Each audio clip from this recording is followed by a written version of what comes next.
ന്യായാധിപന്മാരുടെ പുസ്തകം 2-ാം അധ്യായം. അനന്തരം യഹോവയുടെ ഒരു ദൂതൻ ഗിൽഗാലിൽ നിന്ന് ബോഖീമിലേക്ക് വന്ന് പറഞ്ഞത്. ഗിൽഗാൽ ഇസ്രായേൽ മക്കൾക്ക് വളരെ പ്രധാനപ്പെട്ട സന്തോഷം നൽകുന്ന ഒരു സ്ഥലമാണ്. 40 വർഷത്തെ മരുഭൂമി യാത്രയ്ക്ക് ശേഷം മരുഭൂമിയിൽ അവർക്ക് ജനിച്ച കുഞ്ഞുങ്ങളെ പരിച്ഛേദന കഴിച്ച സ്ഥലം ഗിൽഗാലാണ്. യഹോവ ഇസ്രായേലിന്റെ നിന്ന് നീക്കിക്കളഞ്ഞ ഒരു സ്ഥലമാണ്. ഇസ്രായേൽ മക്കൾ 40 വർഷത്തിന് ശേഷം പെസഹ ആചരിച്ച സ്ഥലമാണ്. ദേശത്തെ ധാന്യം കൊണ്ട് അവർ ഉപജീവനം കഴിക്കാൻ തുടങ്ങി. മന്ന നിന്നുപോയി. അങ്ങനെ എല്ലാം കൊണ്ടും സന്തോഷത്തിന്റെ സ്ഥലമാണ് ഈ ഗിൽഗാൽ. എന്നാൽ ഗിൽഗാലിൽ നിന്ന് ബോഖീമിലേക്ക് വന്ന ദൂതൻ എന്താ പറയാനുള്ളതെന്ന് ന്യായാധിപന്മാരുടെ പുസ്തകം 2-ാം അധ്യായത്തിൽ പറഞ്ഞിരിക്കുന്നത്.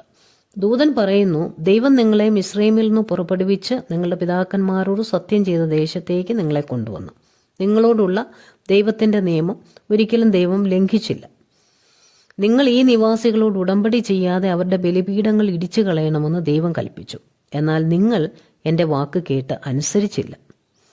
അതുകൊണ്ട് നിങ്ങൾക്ക് ഇനി സംഭവിക്കാൻ പോകുന്ന എന്താണെന്നറിയാമോ? ദൈവം അവരെ നിങ്ങളുടെ മുമ്പിൽ നിന്ന് നീക്കിക്കളയുകയില്ല.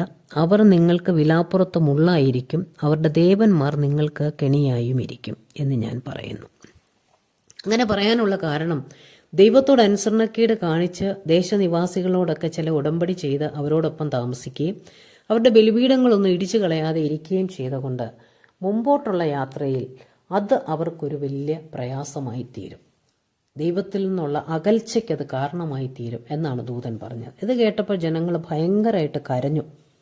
ആ സ്ഥലത്തിന് ബോഖീം എന്ന് പേരിട്ടു. നമ്മളിത് ചിന്തിക്കുമ്പോൾ പുതിയ നിയമവിശ്വാസികളായ നമ്മൾ എന്താണ് മനസ്സിലാക്കേണ്ടത്? നമ്മൾക്കൊരു കാര്യം മനസ്സിലായി, നമ്മൾ ദൈവമക്കളാണ്. നമുക്കൊരു പരിച്ഛേദനയുണ്ടായിരുന്നു. അത് പുറമേയുള്ളൊരു പരിച്ഛേദനയല്ല, ഹൃദയ പരിച്ഛേദന. ഹൃദയ പരിച്ഛേദന എന്ന് പറയുമ്പോൾ ദൈവത്തിൻ്റെ സ്നേഹം നാം തിരിച്ചറിഞ്ഞ് നമ്മൾ ലോകത്തിനുള്ളവരല്ല ദൈവത്തിനുള്ളവരാണെന്നുള്ള വലിയ തിരിച്ചറിവാണ്. അത് സ്നേഹത്തിലാണ്. സ്നേഹത്തിൻ്റെ ആഴം, ക്രിസ്തുവിൻ്റെ സ്നേഹത്തിൻ്റെ ആഴത്തിലാണ് നാം അത് ഗ്രഹിച്ചത്.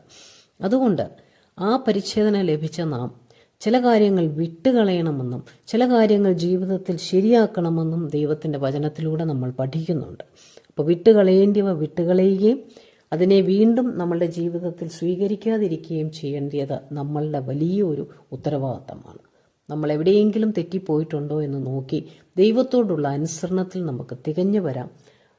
ദൈവത്തിൻ്റെ കരങ്ങളിൽ അതിനായിട്ട് നമ്മളെ സമർപ്പിക്കാം. ദൈവം നമ്മളെ നടത്തും. അതുകൊണ്ട് അവനോട് ഉള്ള സ്നേഹത്തിൽ നമുക്കവനെ അനുസരിക്കാം. അതിന് ദൈവം നമ്മെ സഹായിക്കും.